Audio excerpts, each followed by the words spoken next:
Hello student. तो इस video में हम देखेंगे फैराडे के वैद्युत अपघटन का नियम। यहाँ पे ये जो टॉपिक है बहुत ही मोस्ट है, पीबीआई जो एग्जाम में बार बार आते हैं। ठीक, तो चलिए शुरू करते हैं फैराडे के वैद्युत अपघटन का नियम। तो जैसा कि नाम है फैराडे, तो वैज्ञानिक माइकल फैराडे ने इसका खोज किया था या इस नियम को दिया था। क्या है नियम? तो पहले तो हम बताते हैं कि भाई 1834 ईस्वी में माइकल फैराडे ने क्या किया था कि वैद्युत अपघटन कराया था और मात्रा को और उसके आवेश के बीच संबंध दिया था, और वो भी दो संबंध दिया था उन्होंने।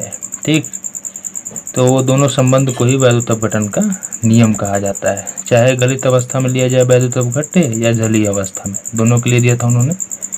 इस बात को पहले लिख देता हूँ मैं।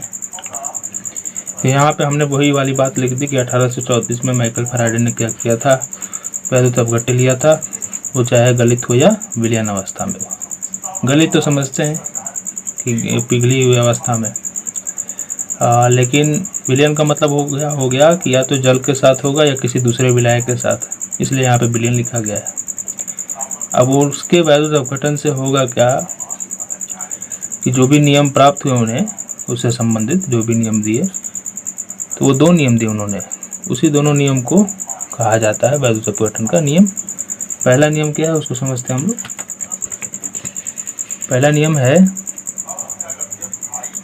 कि यहाँ पे जो भी इलेक्ट्रॉन बह रहा है, ठीक, उसको कहा जाता है ई, और इसको आवेश कहा जाता है। इसकी मात्रा को क्यू लिखा जाता है। क्यू आवेश की मात्रा, कितना आवेश बह रहा है। हम पूछे कितना आवेश बह रहा है तो आप उसको क्यू से बताएंगे। और यहाँ पे जो पदार्थ मुक्त हो रहा है, ठीक, तो वो कितना हो रहा है उसकी मात्रा को हम लोग W से दिखाएंगे। या केमिस्ट्री में WM से कोई फर्क नहीं पड़ता। M माने भी मास होता है, W माने भी वेट माने भार होता है, लेकिन यहाँ पे केमिस्ट्री में फिजिक्स वाला भार नहीं होता, द्रव्यमान से केवल लेना देना होता है। ठीक, तो क्या हो रहा होगा यहाँ पे, देखिए हम देखेंगे कि जैसे जैसे इलेक्ट्रॉन आएगा वैसे वैसे यहाँ पे पदार्थ की मात्रा बढ़ती चली जाएगी, है ना। यहाँ से जो इलेक्ट्रॉन जा रहा है तो धीरे धीरे क्या हो रहा है, यहाँ पे इकट्ठा हो रहा है। यही इलेक्ट्रॉन, इसी धातु का इलेक्ट्रॉन तो यहाँ पे आ रहा है। यही इलेक्ट्रॉन क्या बनते जा रहा है, पदार्थ की मात्रा बनते जा रहा है। यानी जैसे जैसे आवेश बढ़ेगा वैसे वैसे W, यानी कि जो W है वो Q के समानुपाती है। जैसे जैसे Q का मान बढ़ रहा है वैसे वैसे W बढ़ते जा रहा है। ठीक, तो ये देखा कि जैसे जैसे आवेश दिया जा रहा है, ये जितना आवेश प्रवाहित हो रहा है इस तार से होकर, उतना ही पदार्थ की मात्रा बन रही है। ऐसे भी कह सकते हैं, और ऐसे ही सत्य भी है। अब यहाँ पे होता क्या है कि ये दोनों समानुपाती है। अब थोड़ा सा समस्या होता है समानुपाती को लेकर, इसको मैं एक डिटेल में क्लियर कर देता हूँ। ये दो भाग है समानुपाती, यानी कि इनका जो अनुपात आएगा, इन दोनों का अनुपात वो सम आएगा। सम मतलब बराबर, सम मतलब बराबर। कैसे? मतलब अगर आप W बटा में Q लेंगे, इन दोनों का अनुपात निकालेंगे तो बार बार एक ही संख्या आएगा। यानी W1 लेंगे तब पर WQ, यानी पहली बार पदार्थ की मात्रा में जो Q1 का मान होगा उसमें भी आपको एक नियतांक मिलेगा। उसको मान लीजिए अगर 2 आ रहा है तो 2 आएगा।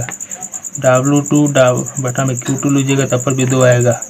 उसी तरह 3 लीजिएगा तब पर भी 2 आएगा। यानी वो बार बार 2 ही आएगा, जिसको हम लोग नियतांक या स्थिरांक बोल देते हैं। ठीक, यानी कि ये दोनों आपस में बराबर नहीं होते। बराबर करने के लिए एक नियत मान होना चाहिए, समानुपाती है, बराबर नहीं है। तो कितना से ये सम है, जितना से सम है अगर इसमें गुणा कर दिया जाए तो बराबर हो जाते हैं। कैसे? तो W1 में 2 से गुणा कर देंगे Q1 में 2 से गुणा कर देंगे तो दोनों बराबर हो गया। वही वाली बात है। तो यहाँ पे जो नियतांक आता है उसके लिए माइकल फैराडे ने Z का इस्तेमाल किया, और उसको यहाँ पे रख देते हैं। तो W बराबर हमारा हो जाएगा ZQ। ठीक, अब चूंकि होता क्या है, Q बराबर होता क्या है, I इंटू T। कैसे? क्योंकि I बराबर होता है Q बटा में T। आवेश की प्रवाह की दर को विद्युत धारा कहते हैं, आप जानते भी होंगे। तो हमने क्यू की जगह पे क्या रख देंगे हम लोग यहाँ पे, W बराबर क्या हो जाएगा, ZIT हो जाएगा। फिर अब Z को क्या कहते हैं, Z को वैद्युत रासायनिक तुल्यांक कहते हैं।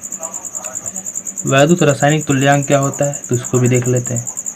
तो अगर हम I बराबर 1 एम्पियर की धारा ले लें और T बराबर 1 सेकंड ले लें तो W बराबर क्या हो जाएगा, Z हो जाएगा, है कि नहीं।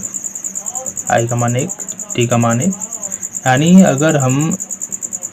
यहाँ पे Q बराबर क्या हो जाएगा, 1 गुणे 1 बराबर 1 कूलाम आवेश, 1 कूलाम पर सेकेंड, 1 एम्पियर सेकेंड। हाँ, यानी अगर हम 1 कूलाम बोली, एम्पियर सेकेंड नहीं, कूलाम बोली। हाँ, यदि हम 1 कूलाम आवेश प्रवाहित करें तो मुक्त पदार्थ की मात्रा, यानी जो W आएगा मुक्त पदार्थ की मात्रा, वही क्या हो जाएगा, वैद्युत रासायनिक तुल्यांक। आप इसको इस तरह भी लिख सकते हैं। आ रहा समझ में। ये सारा पहला नियम है। इन सारी बातों को मैं लिख देता हूँ डायरेक्ट। तो यहाँ पे हमने सारी बातें लिख दी है कि प्रथम नियम क्या है, वैद्युत अपघटन की क्रिया में इलेक्ट्रोड पर मुक्त पदार्थ की मात्रा प्रवाहित विद्युत धारा यानी आवेश की मात्रा के समानुपाती होता है।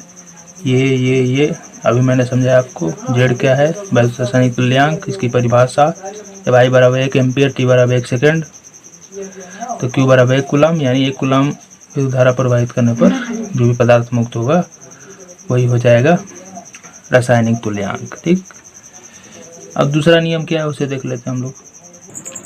दूसरा नियम हम लोग देखेंगे फैराडे के वैद्युत अपघटन का। दूसरा नियम क्या है, तो यहाँ पे फैराडे ने क्या प्रयोग किया, विभिन्न अलग अलग वैद्युत अपघट्य अलग अलग सेल में ले लिया और सभी को एक ही तार से जोड़ दिया ताकि सभी में धारा का मान समान रहे, I। तब यहीं से नियम चालू होता है कि जब धारा का मान समान है, यानी सभी में I धारा बह रही है। यहाँ पे ध्यान देंगे कि ये स्विच है और ये है रियोस्टेट, मतलब होता है विभव नियंत्रक, जो वोल्टेज को घटाता है या बढ़ाता है। वोल्टेज आपने देखा होगा, जो घटाने या बढ़ाने के लिए काम में आता है विभव को। अब ये इलेक्ट्रोड अन्य तार से जोड़ दिए गए हैं, इसका इसमें से न जोड़ के बल्कि इसका इसके साथ जोड़ दिया गया ताकि ये कैथोड और एनोड का काम करें दोनों। तो ये एनोड हो गया, ये कैथोड, एनोड कैथोड, यानी एनोड कैथोड में परिवर्तन नहीं हुआ। अब धारा I बह रही है तो जो इन पे मुक्त होगा पदार्थ, जो भी पदार्थ आएगा W, इस पे आएगा W1, इस पे आएगा W2, इस पे आएगा W3, इस पे होगा W4, इसी तरह आगे। तो ये जो भी पदार्थ मुक्त होंगे वो अपने समतुल्य द्रव्यमान E1, E2 और भी आगे जो भी होगा उस सब के ये समानुपाती होंगे अपने अपने E1 और E2 के। E क्या है, समतुल्य द्रव्यमान। समतुल्य द्रव्यमान यानी इसके बारे में आपने पढ़ा होगा, जैसे मोलर द्रव्यमान होता है उसी तरह समतुल्य द्रव्यमान होता है। समतुल्य द्रव्यमान के बारे में मैंने पिछले वीडियो में बता रखा है और दूसरे अध्याय में भी है इसके बारे में। ठीक, अभी हम लोग फैराडे के वैद्युत अपघटन का दूसरा नियम लिखते हैं, तब आगे समझाते हैं क्या होगा। दूसरा नियम हम लोग लिखेंगे कि विभिन्न वैद्युत अपघटनीय विलयनों में विद्युत की समान मात्रा, यानी I बराबर, I सब में समान है, विद्युत धारा समान मात्राएं प्रवाहित करने पर मुक्त विभिन्न पदार्थ की मात्राएं, यानी W1, W2, W3, उनकी तुल्यांकित द्रव्यमान E1, E2, E3 dot dot dot के समानुपाती होता है। ठीक, तो हम दो ही लेते के चलते हैं, W1 समानुपाती E1, W2 समानुपाती E2। ठीक, ये प्रयोग से देखा गया है। अब समतुल्य द्रव्यमान क्या होता है इसके बारे में आप बहुत ही मैंने निकालना भी सिखाया है। जैसे अम्ल है तो उसका अम्ल का मोलर द्रव्यमान बटा में H+ आयनों की संख्या से भाग देते हैं तो समतुल्य द्रव्यमान अम्ल का निकल जाता है। क्षार का अलग होता है निकालने का तरीका। उसी तरह कई सारी चीज़ों का बताया गया है, आप देख लीजिएगा। आगे बढ़ते हैं। यहाँ पे अब इनका जो नियतांक आएगा बराबर करने पर वो दोनों में समान रहेगा, यानी सभी में समान रहता है। यानी कि हम लोग अगर W1/W2 कर दें तो ये E1/E2 के बराबर होगा। यानी इन सभी का अनुपात भी समानुपात होगा। ये जब एक दूसरे के समानुपात है तो इन सभी का अनुपात भी समानुपात होगा, क्योंकि सभी का नियतांक एक ही आएगा ना, इसीलिए। अब बात करते हैं हम लोग कि चूंकि क्या जानते हैं हम लोग, यहाँ पे लिख देता हूँ W बराबर ZI T होता है। तो देखिए आगे W बराबर इतना हमने लिख दिया। अब ध्यान दीजिए यहाँ पे 1 है तो क्या हो जाएगा, या W1 की जगह पे हो जाएगा Z1IT बटा में Z2IT। यानी ये Z तो बदलेगा वैद्युत रासायनिक तुल्यांक, लेकिन I नहीं बदलेगा अनIT, क्योंकि सभी में धारा समान बह रहा है I का मान, इसीलिए। अब यहाँ पे ये E1 बटा में E2 हो जाएगा, ये IT गए, इसलिए हमें मिल जाएगा Z1 बटा में Z2 बराबर E1 बटा में E2। अब या आप इसको इस तरह लिख दीजिए, E1 बटा में E2 बराबर Z1 बटा में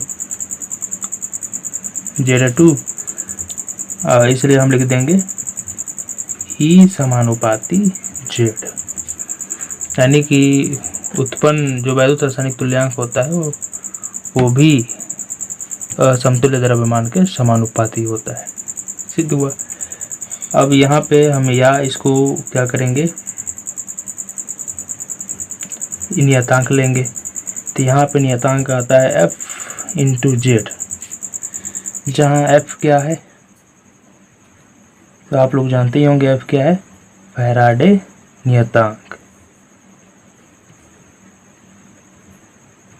इसका मान कितना होता है तो हम लोग 96,500 कूलाम पर मोल लेते हैं, है ना।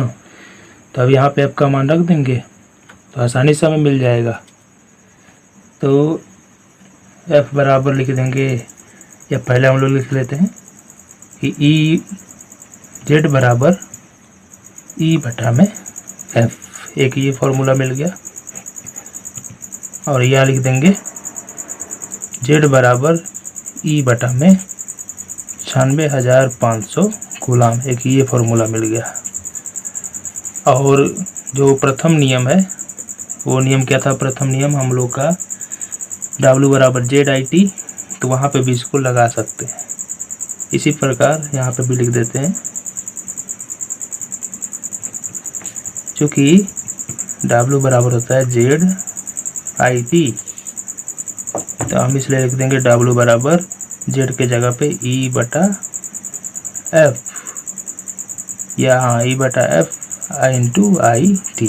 यहाँ से एक ये फॉर्मूला भी मिल जाएगा। ठीक, अब देखिए आगे यहाँ पे मैंने एक पॉइंट लिखा है, इसको समझेंगे हम लोग। एग्जाम में हम बस केवल दोनों नियम लिखेंगे, फैराडे का नियम में दोनों नियम लिखेंगे बस।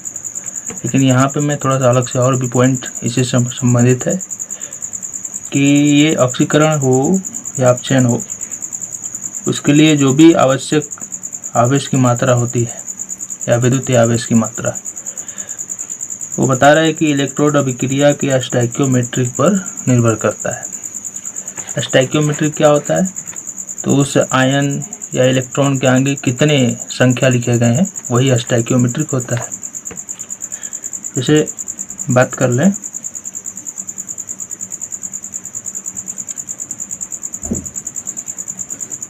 Ag प्लस है एक्वस, ये एक इलेक्ट्रॉन लेकर Ag सॉलिड में बदल गया, तो इसने कितना इलेक्ट्रॉन लिया है, एक इलेक्ट्रॉन लिया है। यानी यहाँ पे स्टोइकियोमेट्रिक इस अभिक्रिया का स्टोइकियोमीटर कितना है, 1। यानी Ag प्लस के अपचयन के लिए यानी अवकरण के लिए 1 मोल अवकरण के लिए, यहाँ पे ये भी 1 मोल ही है, यहाँ पर 1 मोल, यहाँ पे कुछ नहीं छिपा तो 1 मोल मानेंगे। तो 1 मोल Ag के अपचयन के लिए उसे कितना चाहिए, 1 मोल इलेक्ट्रॉन चाहिए, है ना। उसी तरह मान लीजिए एल्युमिनियम होता है तो एल्युमिनियम के लिए 3 इलेक्ट्रॉन चाहिए होता है, यानी एल्युमिनियम के 1 मोल अपचयन के लिए 3 मोल इलेक्ट्रॉन की जरूरत होती है।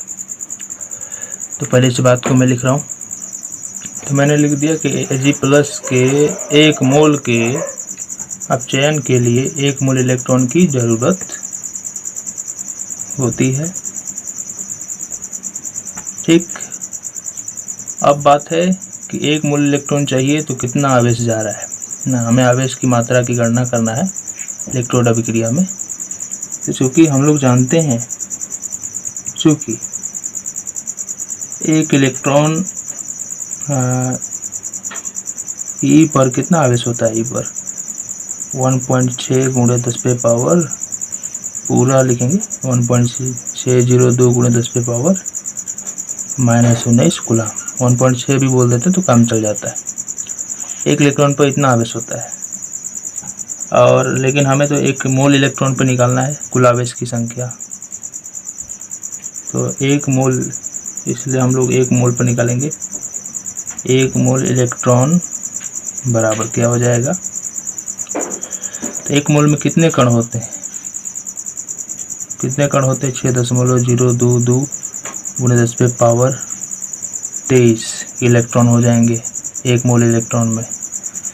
और आवेश की गणना करना है, क्योंकि 1 इलेक्ट्रॉन पर कितना होता है 1.602 × 10⁻⁻19 कूलम आवेश होता है, और टोटल इतने हैं। तो टोटल में इतना से गुणा कर देंगे तो सभी इलेक्ट्रॉनों का आवेश हमारा निकल जाएगा, है ना।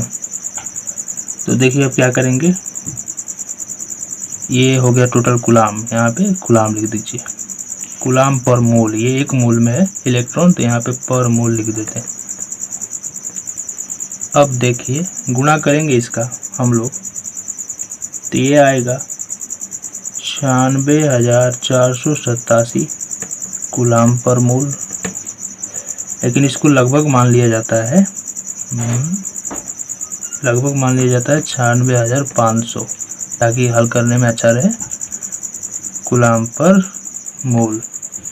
अब देखिए विद्युत की इस मात्रा को फैराड कहा जाता है, इस मात्रा को फैराड, 1 मोल में जो 1 मोल इलेक्ट्रॉन पे जो आवेश आया है 96,500, इसको फैराड कहा जाता है और इसे F से सूचित किया जाता है। ठीक, यहाँ पे हमने लिखा विद्युत की इस मात्रा को फैराड कहते हैं, इसे F से सूचित किया जाता है।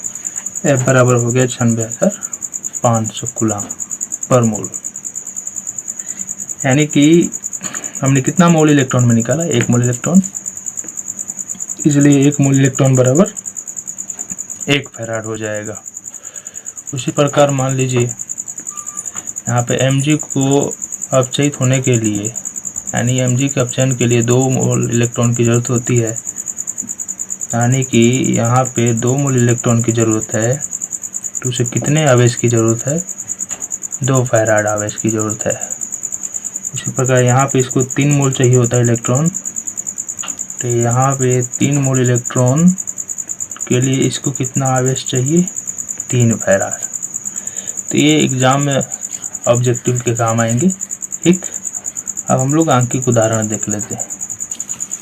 तो आंकिक उदाहरण हम लोग देखेंगे, कह रहा है कि कॉपर सल्फेट के विलयन को 1.5 एम्पियर की धारा से 10 मिनट तक वैद्युत अपघटित किया गया, मतलब तोड़ा गया।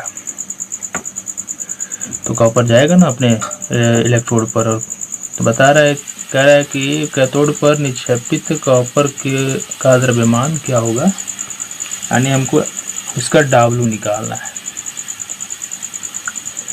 कॉपर क्या करेगा, देखिए कॉपर निक्षेपित होगा इलेक्ट्रोड पर, तो इलेक्ट्रोड अभिक्रिया क्या होगी, Cu ये 2+ होगा, क्योंकि ऐसे भी SO4 में ये 2 इलेक्ट्रॉन का साझा किया रहता है, दिया रहता है ना, साझा नहीं दिया रहता है।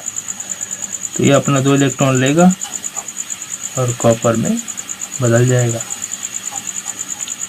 हमें यहाँ पे आगे दिया है I बराबर 1.5 एम्पियर की धारा, T बराबर 10 मिनट दिया है, इसको हम लोग बदल लेते हैं सेकंड में, तो 10 × 60 कर देंगे तो हो जाएगा सेकंड बराबर हो जाएगा 600 सेकेंड।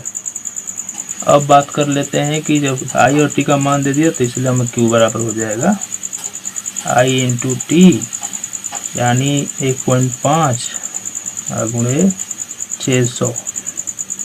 और कूलाम का क्यू का मात्रक कूलाम होता है ना, तो 15 छक्का 90 हो जाएगा, यानी आ जाएगा हमारा, यहाँ पे लिख देता हूँ 900 कूलाम। 1 पॉइंट से 1 0 गया, 15 छक्का 90। अब चूंकि हम लोग इसलिए W बराबर जानते हैं, इसलिए W कॉपर का निकालना है, तो क्या होगा जेड क्यू। W बराबर होता है ना जेड क्यू। जेड का मान क्या होता है, तो जेड का मान होता है, चूंकि जेड बराबर ई बटा एफ होता है, ई बटा एफ। अब ई कैसे निकालते हैं, कॉपर का ई कैसे निकालेंगे, तो समतुल्य द्रव्यमान कहा जाता है। तो मोलर द्रव्यमान में भाग दे देंगे कितना से, जितना इसने इलेक्ट्रॉन का त्याग किया या ग्रहण किया। कितना किया, 2 इलेक्ट्रॉन। तो इसका मोलर द्रव्यमान होता है कॉपर का 63।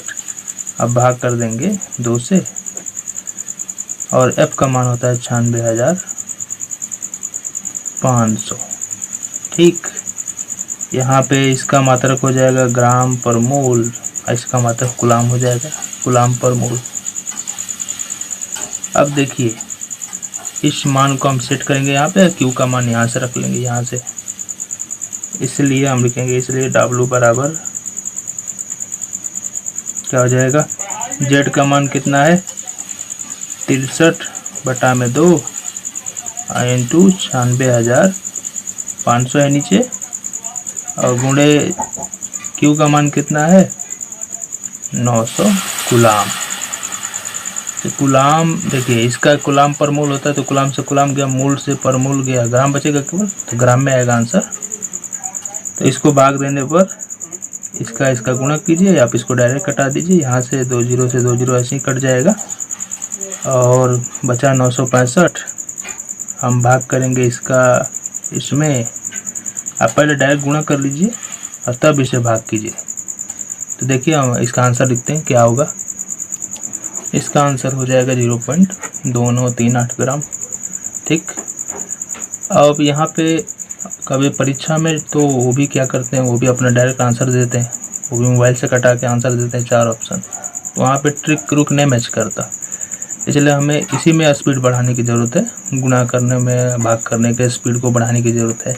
इसमें जितना आपको ट्रिक अपनाना अपना लीजिए, लेकिन हाँ परीक्षा में वो लोग भी कोई ट्रिक से नहीं हल करते, वो डायरेक्ट मोबाइल से कैलकुलेशन करके आंसर लिख देते हैं, इसलिए ट्रिक वाला कभी कभी फेल कर जाता है। ठीक, ध्यान रहे ये बात।